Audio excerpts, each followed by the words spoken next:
Chapter 1. Where is Crystal? The man in front of me was tall and strong, with thick, dark hair.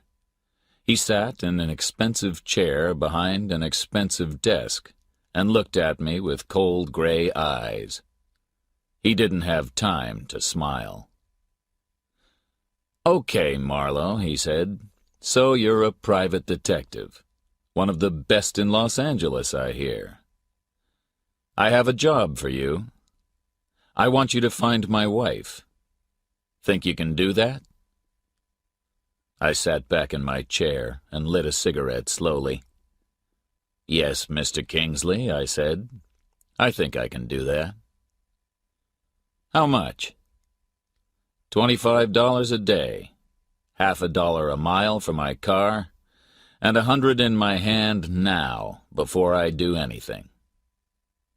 He looked at me, and I looked back at him and waited. Then he smiled. "Okay, Marlowe, you've got the job. But don't talk about it to the police. I have an important job here." He looked round his quiet, expensive office. The hot July sun didn't get into this room. "I want to stay in this job, and I can't have any trouble with the police." "Is your wife in trouble?" I asked. "I don't know. Perhaps. She sometimes does very stupid things, and she has dangerous friends." He gave me a drink and told me the story.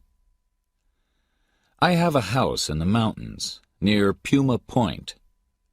Crystal went up there in May. She often meets her men friends up there." He looked at me. "She has a lot of men friends. You understand? But there was an important dinner down here on June 12th, and Crystal didn't come back for it." "So what did you do?" "Nothing. Because of this." He gave me a letter, and I read it. El Paso, 14th June. "I'm leaving you and going to Mexico. I'm going to marry Chris Lavery. Good luck and goodbye, Crystal." "I wasn't very unhappy about that," Kingsley said. "She can have him, and he can have her." Then, 2 weeks later, I heard from the Prescott Hotel in San Bernardino. Crystal's car was there, and they wanted money for it. But yesterday I met Lavery, here in town. He didn't know anything about Crystal, and he last saw her 2 months ago.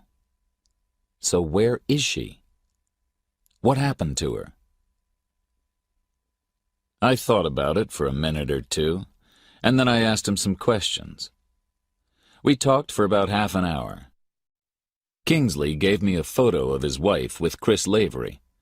It was a good picture of Lavery, but not very good of the lady. I finished my drink and stood up. "Okay, Mr. Kingsley, I'm going to talk to Lavery, and then go up to your house in the mountains." "My house is at Little Fawn Lake," he told me. "A man works for me up there. Bill Chess is his name. And the girl at the telephone desk outside can help you. She knows a lot of my wife's friends. Talk to her. And you can phone me any time, day or night." Outside Kingsley's office, I looked at the girl at the telephone desk.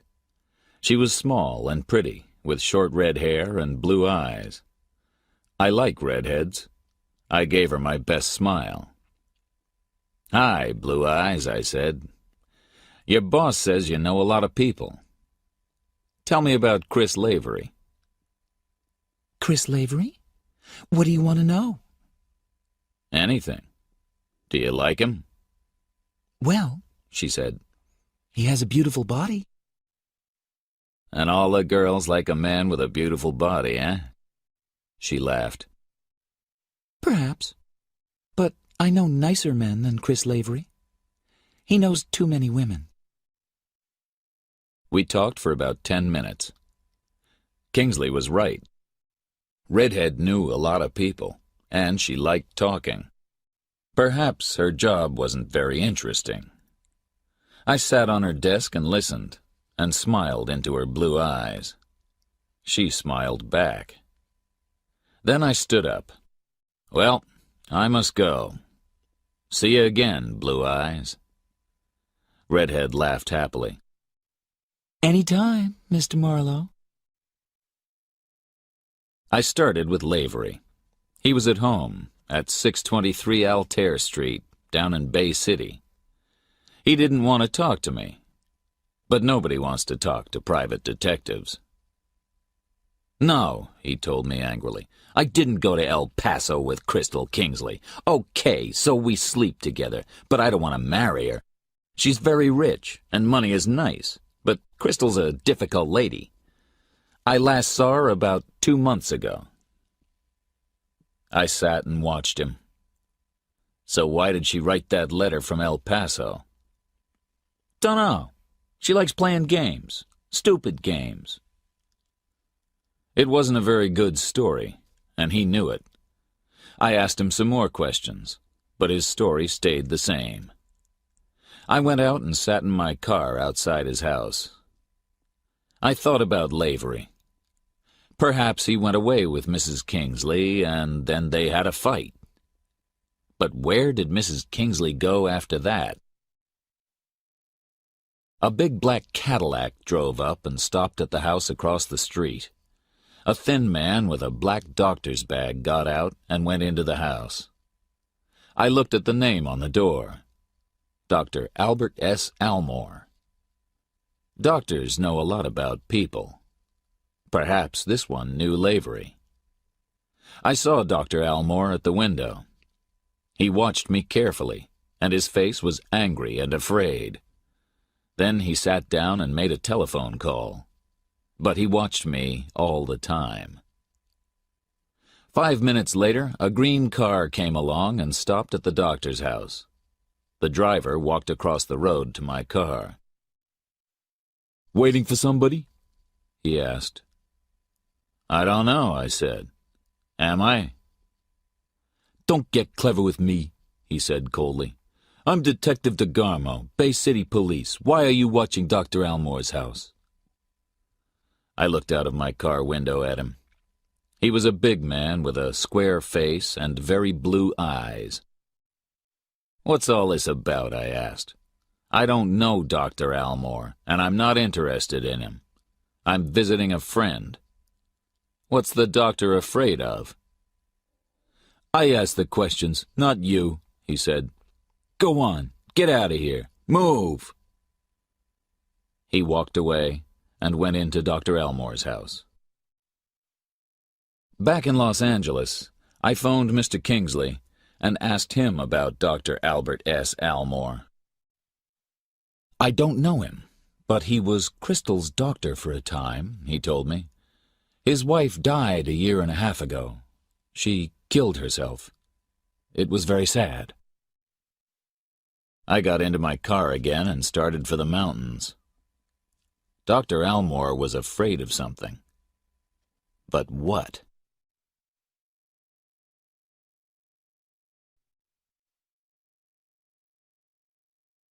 Chapter 2. The Lady in the Lake. I drove through the hot afternoon to San Bernardino, then up into the mountains. Past the village of Puma Point, I took the road up to Little Fawn Lake. The road was slow and difficult through the mountains, and soon there were no more houses or people. When I got to the lake, I stopped at the nearest house and got out. A man came out and walked across to me. He was a heavy man, not very tall, and he had a hard, city face. "Bill Chess?" I asked. "That's me." "I want to look at Mr. Kingsley's house," I said. "I have a letter for you from him." He read the letter carefully, and then I asked him some questions about the house. He was happy to talk to me. "I don't see many people up here," he said. He looked at the blue sky and the mountains, and his eyes were sad. No friends?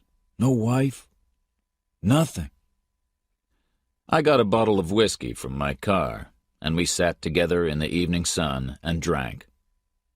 I'm a good listener. No wife, Bill Chess said again. He looked into his glass of whiskey. She left me. She left me a month ago, the 12th of June. I gave him some more whiskey and sat quietly. June 12th, the day when Mrs. Kingsley didn't go back to Los Angeles for the dinner. Tell me about it, I said quietly. He drank his whiskey quickly. It was not his first drink that day.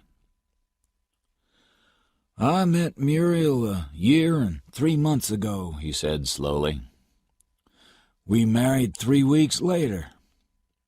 I loved her a lot, but, well, I was stupid. Here I am. I've got a good job, a pretty little wife. So what do?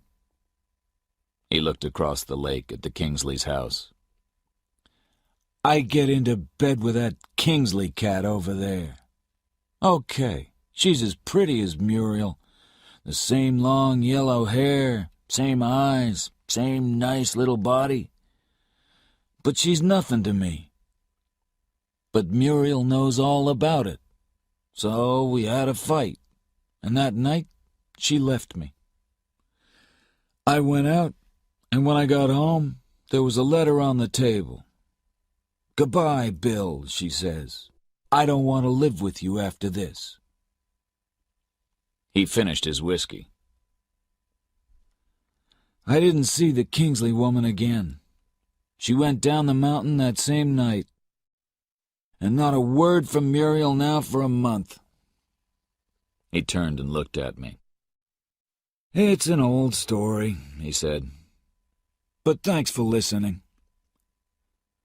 I put the whiskey bottle back in the car, and together we walked round the lake to the Kingsleys' house. I looked round the house, but there was nothing interesting for me there. Perhaps Mrs. Kingsley went away with your wife, I said to Bill Chess. He thought about it for a minute. No, he said. Muriel never liked that Kingsley cat. We walked on round the lake. There were only 2 other houses, and there was nobody in them. It was quiet and clean and beautiful by that lake, away from the hot, dirty city. We stopped by an old boat and looked down into the water at the fish. Suddenly, Bill Chess caught my arm. Look, he said. Look down there. His hand was heavy on my arm, and his face was white. I looked, and about 10 feet below the water, I saw something yellow. Something long and yellow. It moved slowly through the water. A woman's hair. I started to say something, but Bill Chess jumped into the lake and swam down under the water. He pulled and pushed and quickly came up again through the water. The body followed him slowly. A body in red trousers and a black jacket. A body with a gray-white face, without eyes, without mouth, just long yellow hair. It was not a pretty thing, after a month in the water. Muriel, said Bill Chess. Suddenly, he was an old man. He sat there by the lake with his head in his hands. It's Muriel, he said, again and again. Down in Puma Point Village, the police station was just a one-room little house. The name on the door said, Jim Patton, Police. I went in.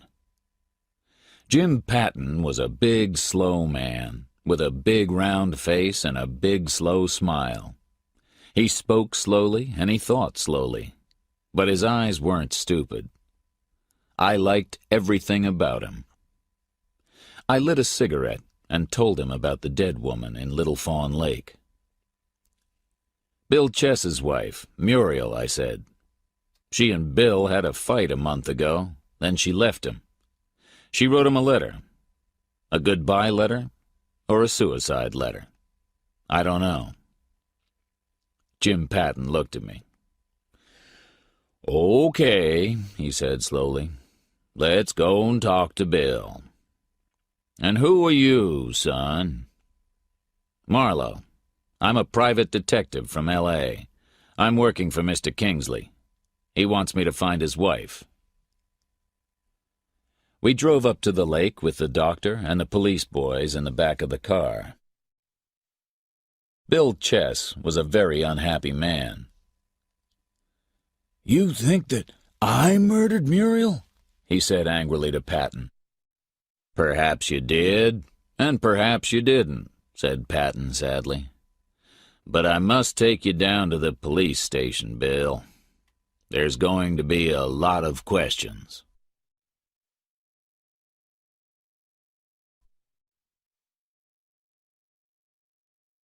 Chapter 3. Al to Mildred. I had dinner at the hotel in Puma Point. When I finished, a girl came up to my table. I didn't know her. She smiled at me. "Can I sit with you for a minute, Mr. Marlowe?" she asked. I got out my cigarettes. "Word gets round fast in small villages," I said. "What do you want to talk about?" She smiled again. "About Bill Chess. Do you think he murdered Muriel?" "I don't know. Perhaps. But I'm not interested in Bill or Muriel Chess." "No?" The girl put out her cigarette. "Listen to this, then. There was a Los Angeles policeman, DeSoto, up here about 6 weeks ago. Big man with a square face. Said he wanted to find a woman with the name Mildred Haviland. He had a photograph with him. We thought the photo was Muriel Chess. Okay, the hair was red-brown, but a woman can easily change the color of her hair. Nobody here liked this DeSoto, so we didn't tell him anything. What do you think about that?" I lit another cigarette. "But I don't know a Mildred Haviland, and I never heard of Muriel Chess before today." "Bill Chess isn't a bad man," she said quietly. "We like him, and we don't think he's a murderer." When she left, I found a telephone and called DeRace Kingsley. His answers to my questions didn't help. No, he didn't know Muriel Chess very well. Yes, his wife was friendly with Muriel. No, he didn't know a woman called Mildred Haviland. It was dark when I got back to Bill Chess's house by Little Fawn Lake. I went in quietly through a back window and looked round the house very carefully. Why was I interested in Bill Chess's wife? I didn't know, but she knew Mrs. Kingsley. She lived in the same place, and she went away on the same day. Perhaps that was important, and perhaps it wasn't.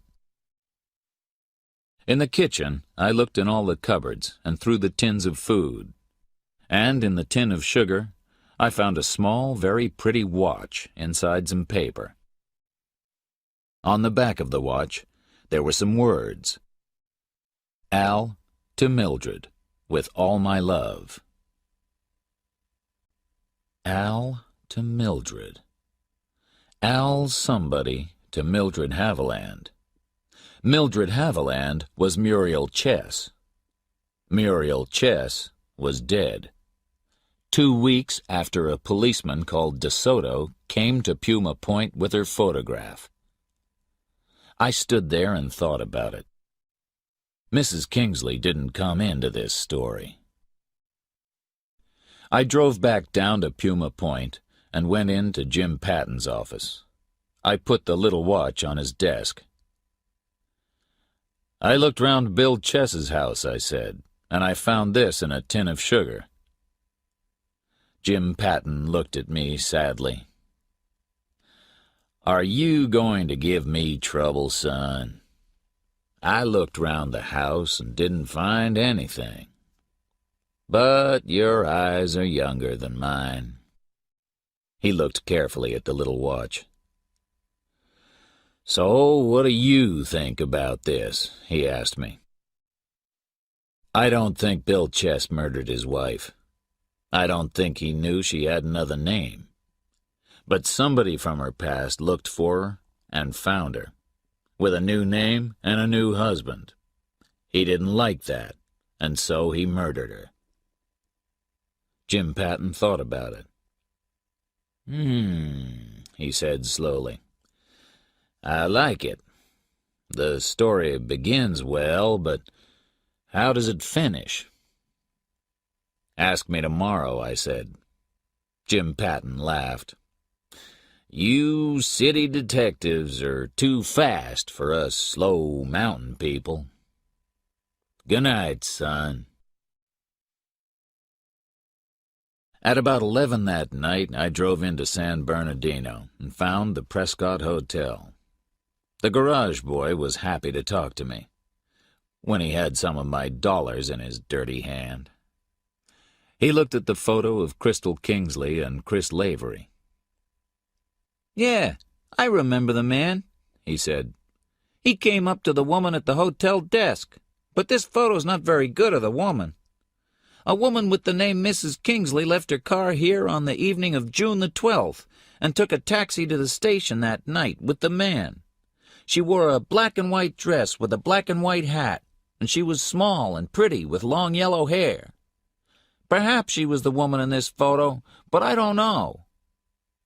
I thanked him and gave him $2 more for luck. It was too hot in San Bernardino, so I got back in my car and drove home to Hollywood.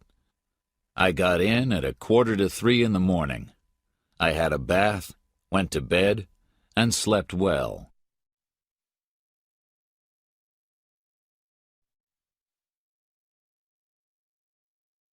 Chapter 4. A Pretty Lady's Gun. In the morning, I drank a lot of black coffee and made some phone calls. A good friend of mine worked in the city police offices. There was no detective with the name of DeSoto in the city of Los Angeles, he told me. I phoned Kingsley's office, said hello to Redhead, and then told Kingsley about Lavery and the Prescott Hotel. What are you going to do now? He asked me. Go and talk to Lavery again, I said. He met your wife in San Bernardino on June 12th, so I want a better story from him today. I drove down to Bay City and stopped the car up the street from Lavery's house. I smoked a cigarette and thought about Lavery. Then I saw a woman at Lavery's front door. She came out, closed the door quietly behind her, and walked away down the street. She wore dark glasses, a brown coat, and a light blue hat. I didn't see her face, but her hair was dark brown, and she had very nice legs. I like legs. I watched them all down the street. Lavery's front door was shut, but I gave it a little push with my finger, and it opened. I went in and called his name, but there was no answer. I walked round the house and had a look in his bedroom. There was a very big bed in there, but Lavery wasn't in it.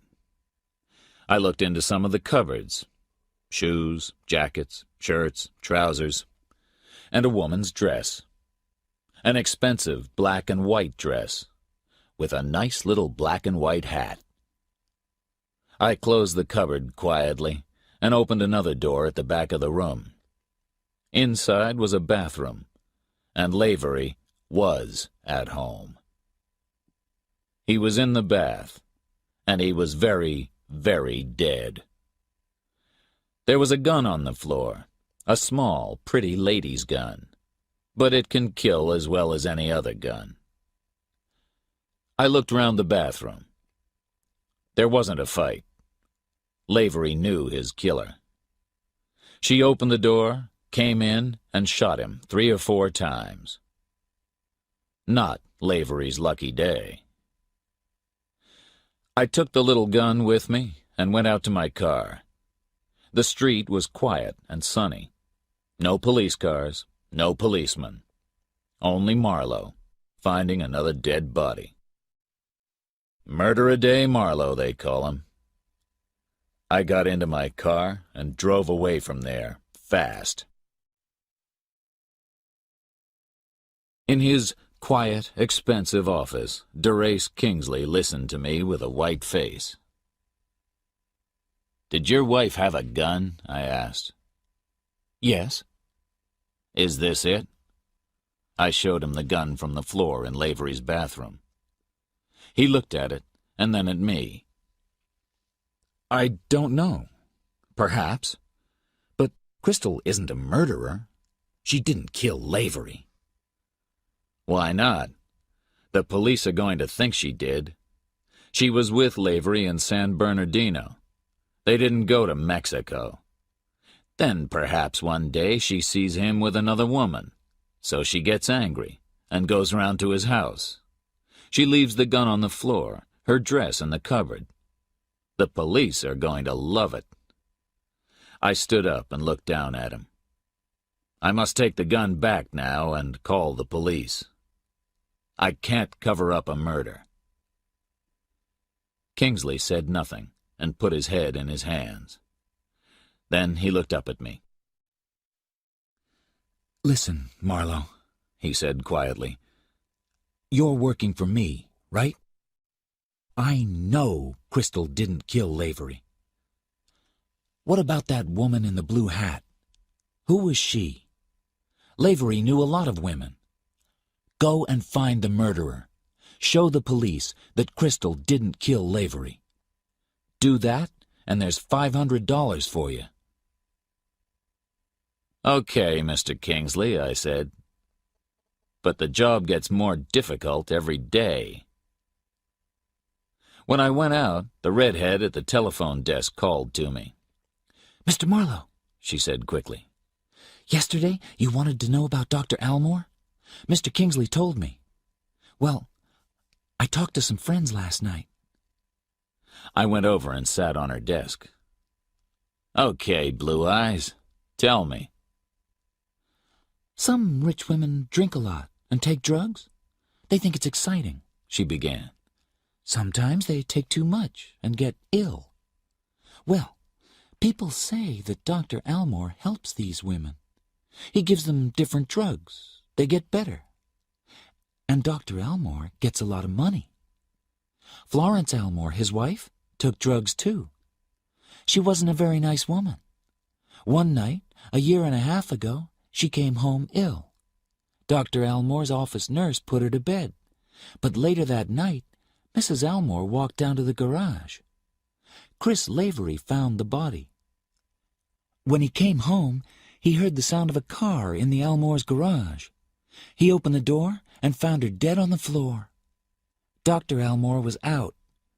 The police say it was suicide, but some people say it was murder. Florence Almore's parents thought it was murder."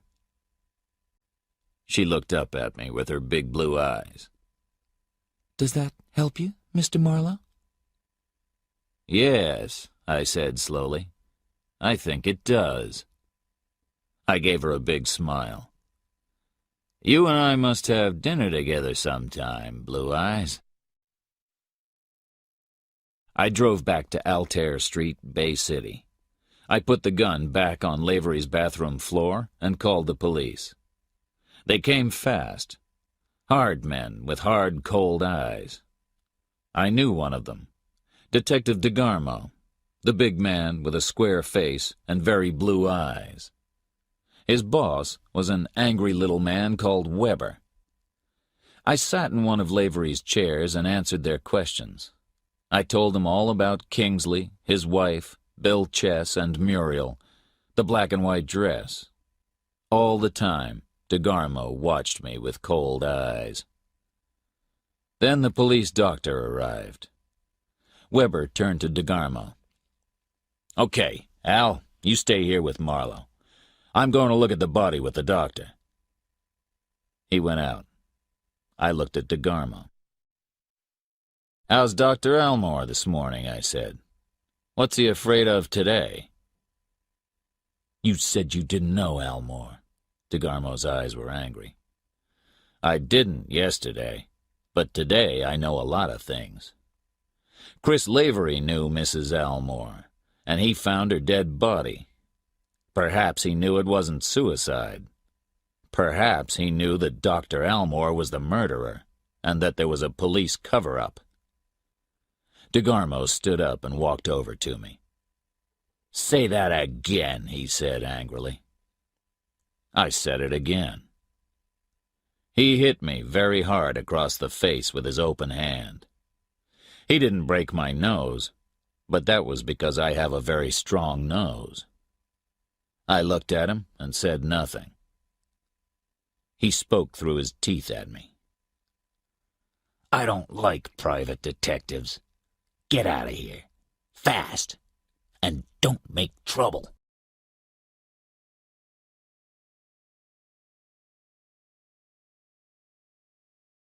Chapter 5. A Little Dance. When I got back to my flat, it was early evening. I washed my face and had a drink. Weber thought that Crystal Kingsley killed Lavery. I thought that was too easy. I phoned Redhead. "Where do Florence Elmore's parents live?" I asked her. She told me, and I went out to my car again.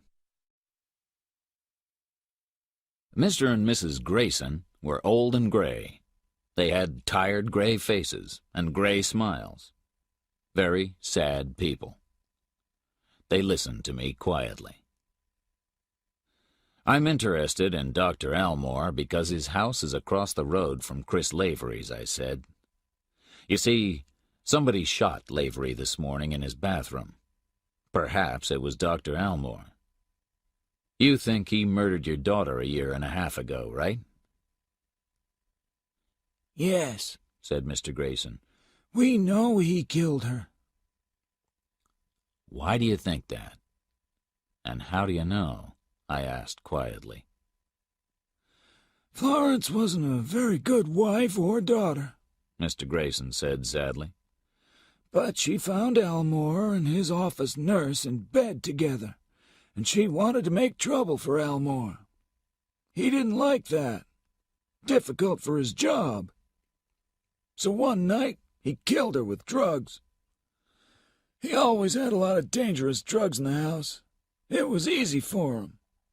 There was a police cover-up about it. We know that, too." "I heard that Elmore's nurse put Mrs. Elmore to bed that night," I said. "Was that the same nurse?" "Yes, it was," said Mrs. Grayson. "We never saw the girl, but she had a pretty name. What was it now? Just give me a minute." We gave her a minute. "Mildred something," she said. I didn't move. "Mildred Haviland, perhaps?" I said quietly. Mrs. Grayson smiled. "Yes, that's right. Mildred Haviland." At Bay City Police Station, I asked at the desk for Weber. He didn't want to see me, but I said it was important. He took me into his office and we sat down. "I want to talk about the Florence Elmore suicide," I said. "Why?" asked Weber. "That happened a year and a half ago. I'm working on the Lavery murder now. That happened today." "But I think Lavery is the key to the story," I said. "Listen. 1. Muriel Chess's dead body came up in Little Fawn Lake yesterday. 2. I think Muriel Chess was Mildred Haviland. 3. Mildred Haviland was Dr. Elmore's office nurse a year and a half ago. 4. Mildred Haviland put Mrs. Elmore to bed on the night when she died. Was it suicide or murder? But Mildred Haviland left town soon after. Why was that? 5. Mildred Haviland then married and lived with Bill Chess at Little Fawn Lake. 6. Bill Chess worked for Mr. Kingsley up at the lake. 7. Kingsley's wife sometimes slept in the same bed as Chris Lavery. 8. Chris Lavery found Mrs. Elmore's dead body a year and a half ago. "I don't understand," said Weber slowly. "I don't understand all the story," I said. "I don't understand why or how. But it's the same story. The same names go round and round in a little dance." I lit a cigarette and looked at Weber. "And Detective DeGarmo doesn't like any questions about the Elmores. He gets very angry. Why? Was there something wrong about Mrs. Elmore's suicide?" "Okay," said Weber. "I wasn't in this office at the time of the Elmore suicide, but there was something not right. Perhaps somebody did murder Mrs. Elmore." "And DeGarmo worked on the Elmore suicide." "That's right." "And his name is Al. And the writing on Mildred Haviland's watch says, 'Al to Mildred, with all my love.' And a big man with a square face was up at Puma Point 6 weeks ago with a photo of Mildred Haviland." "Okay, Marlowe," Weber said tiredly. "What do you want?" "I want to show that Mrs. Kingsley did not murder Lavery. I think Lavery died because he knew something about Dr. Elmore or Mildred Haviland. And when I show that Mrs. Kingsley is not a murderer, I get $500 from Mr. Kingsley." Weber smiled. "Okay," he said. "And DeGarmo?" Weber's face was sad. "She was his wife at one time, 6 or 7 years ago. She gave him a very hard time." I sat very, very quietly and looked at him. Mildred Haviland was DeGarmo's wife? "Yes. She's dangerous, that lady. She eats men for breakfast, but they love it. One smile from her, and men jump out of windows for her. DeGarmo loved her then, and he loves her now." I got back to my flat at about midnight. When I opened the door, I heard the phone. I walked across the room and answered it. It was Derace Kingsley. "I heard from Crystal this evening. I'm coming round to your flat now. Be ready to move." The phone went dead.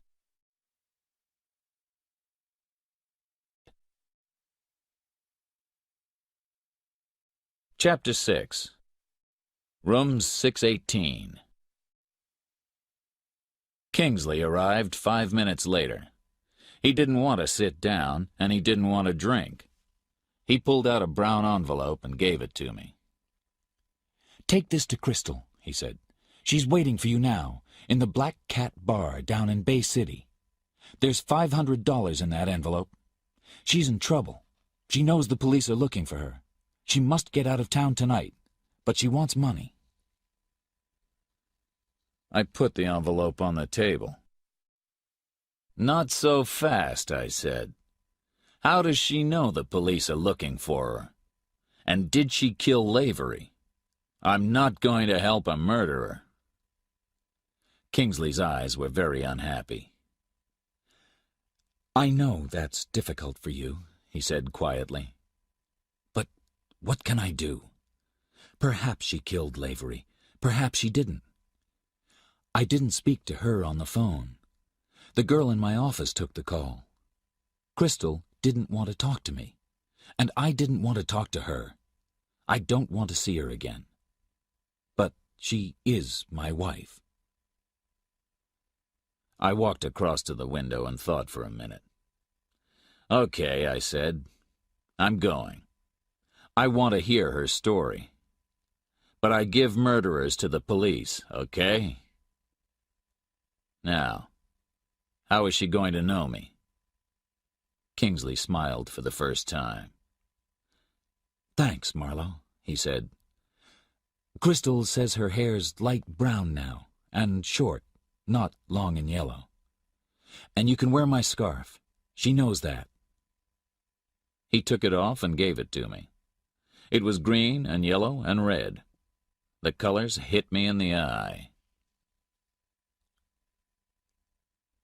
At 1:15 in the morning, the Black Cat Bar was quiet. Only 5 or 6 people were at the tables. By the door was a small woman with light brown hair. She wore a yellow dress and a short gray coat. She saw my scarf first, and then me. We walked out into the street together and stopped by a shop window. Give me the money, she said. I want to hear your story. No. No story, no money. She turned her head away and said nothing for a minute. Then, Okay. Come to the Granada Hotel, room 618. It's in the next street. Come in 10 minutes. She walked away down the street. I stood by the window and followed her with my eyes. Room 618 was a big sitting room. There was a half-open door at the back, perhaps to the bedroom and bathroom. I sat down and looked at Mrs. Kingsley very carefully. I had one not very good photo of her, but I had a good picture in my head.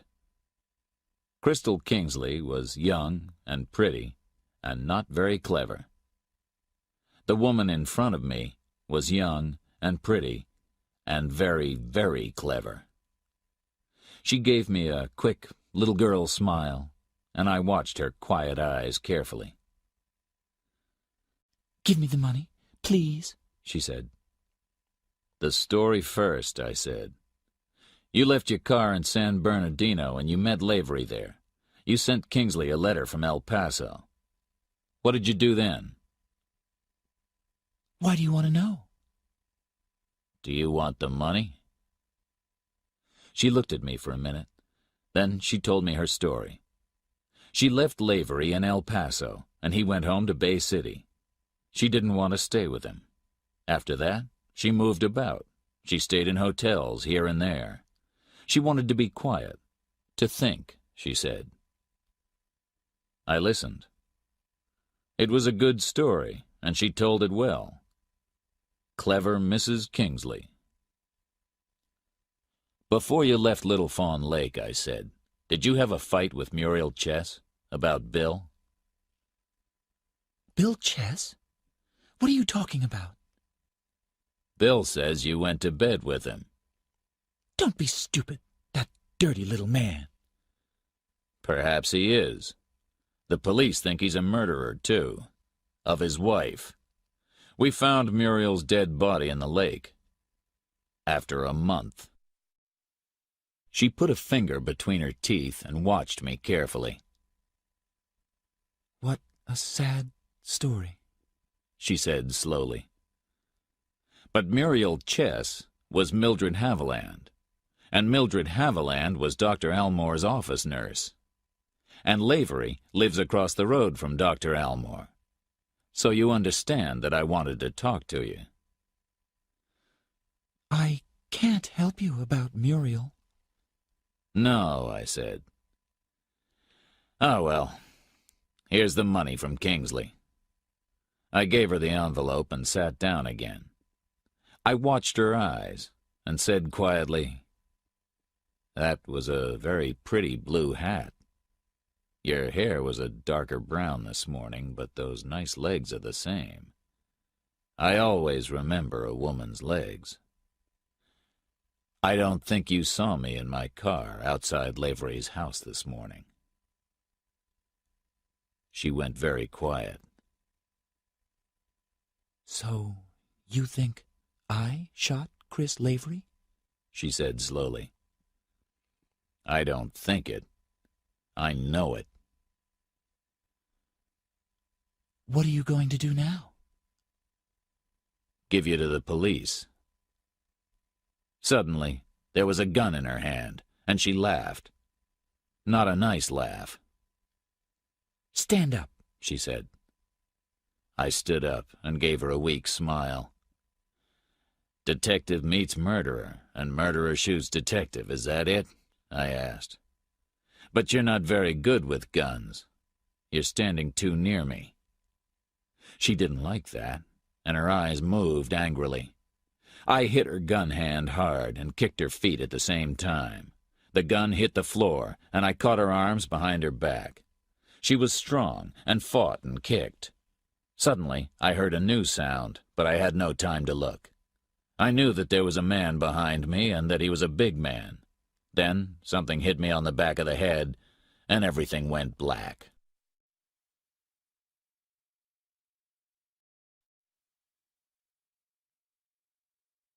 Chapter 7. Little Fawn Lake. When I opened my eyes, I was on my back on the floor. I sat up slowly, and my head went round and round. I closed my eyes again and waited. After 2 or 3 minutes, I opened them and began to stand up. It took me a long time. Suddenly, I was an old man of 95. And where was I? I remembered a girl with light brown hair and quiet eyes. I looked round the room. She was on the floor by the door to the bedroom.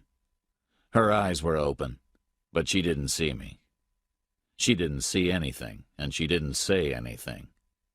There was a long kitchen knife in her throat, and the light brown hair and the yellow dress were all red. Murder a day, Marlowe, I thought.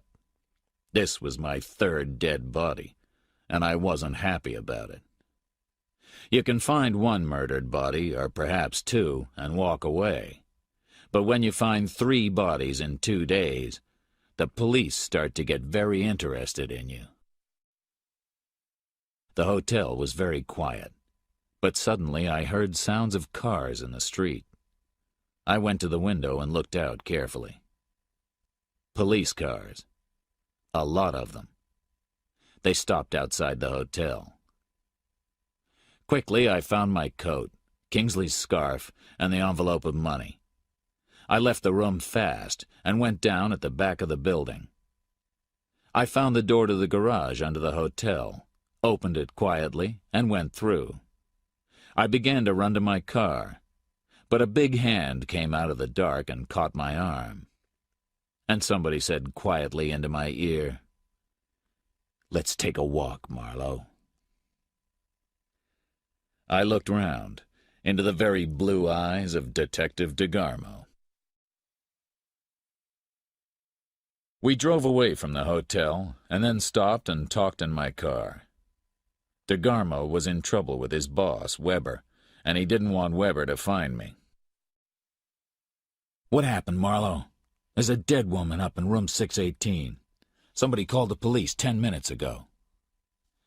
I lit a cigarette and told him my story. About the call to Kingsley, my meeting with Mrs. Kingsley, the man in the room, the hit on my head. He looked at me carefully. "Did you see this man?" "No. He was a big man, but I didn't see his face. This yellow and green scarf was on the floor." I showed it to DeGarmo. "I saw it on Kingsley earlier this evening. Perhaps Kingsley killed her. She made a lot of trouble for him." I watched his face. He thought about it for a minute. "Okay, I'm interested," he said. He looked at me. "I want to find this murderer before Weber finds him, and then perhaps I can get out of trouble. Let's go and talk to Kingsley, eh? Where does he live?" But Kingsley was not at home. We found a phone and I called Redhead, but she didn't know. Then I phoned policeman Jim Patton up at Puma Point. It was now 4:30 in the morning.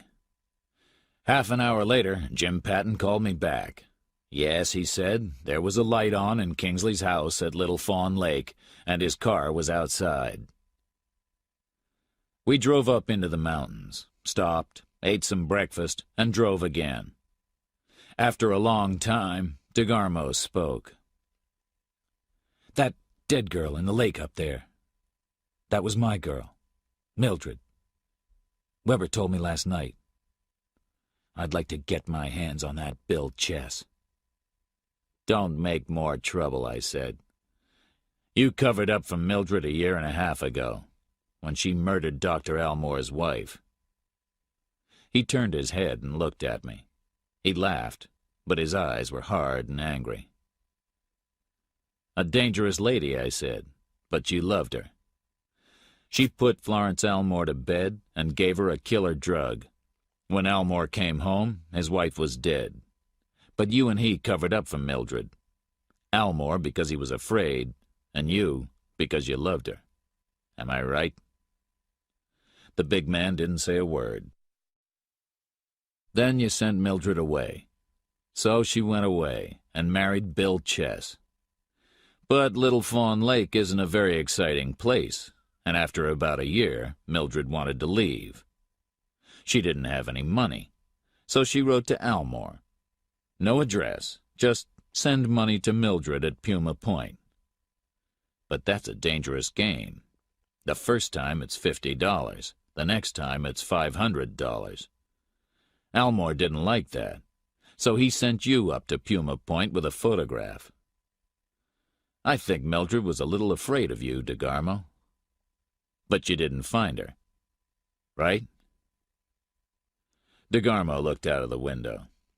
After a minute or two, he said, "Okay, let's forget it. It's all finished now." We drove on to Little Fawn Lake. The sun was up now, and the mountains were very beautiful in the early morning light.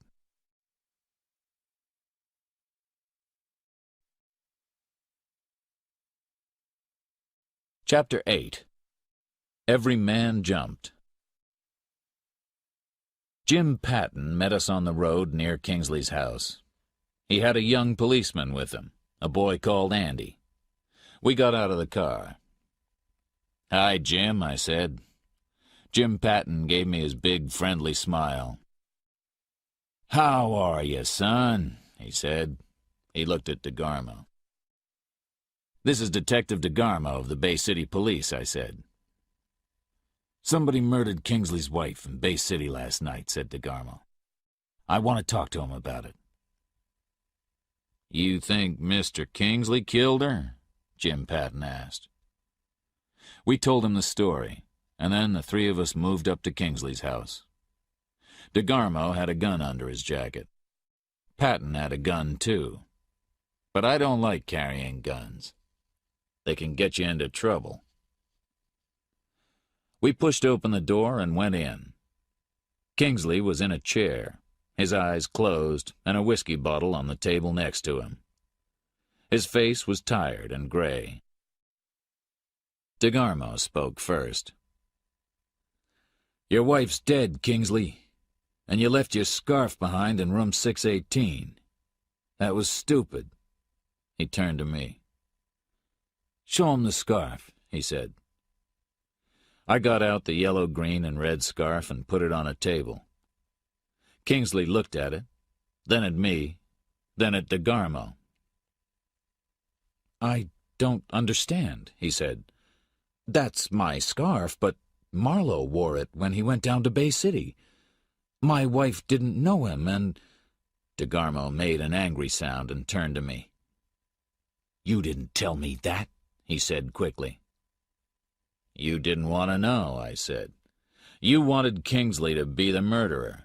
That was a nice, easy answer." I looked at Kingsley.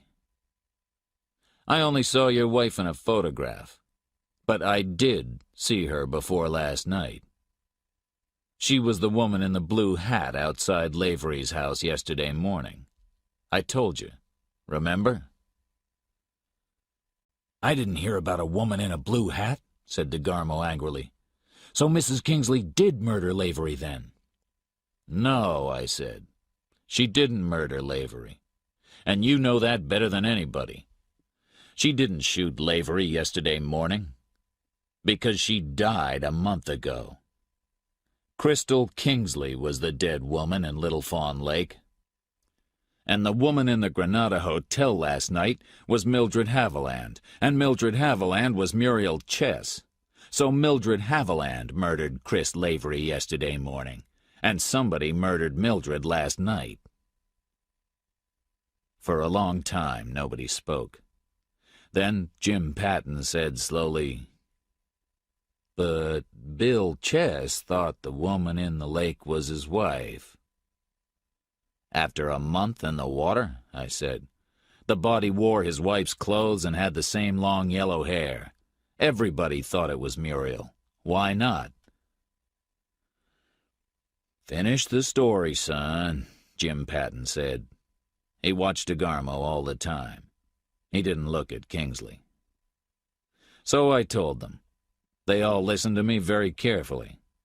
DeGarmo's face was white, and his eyes were hard and cold.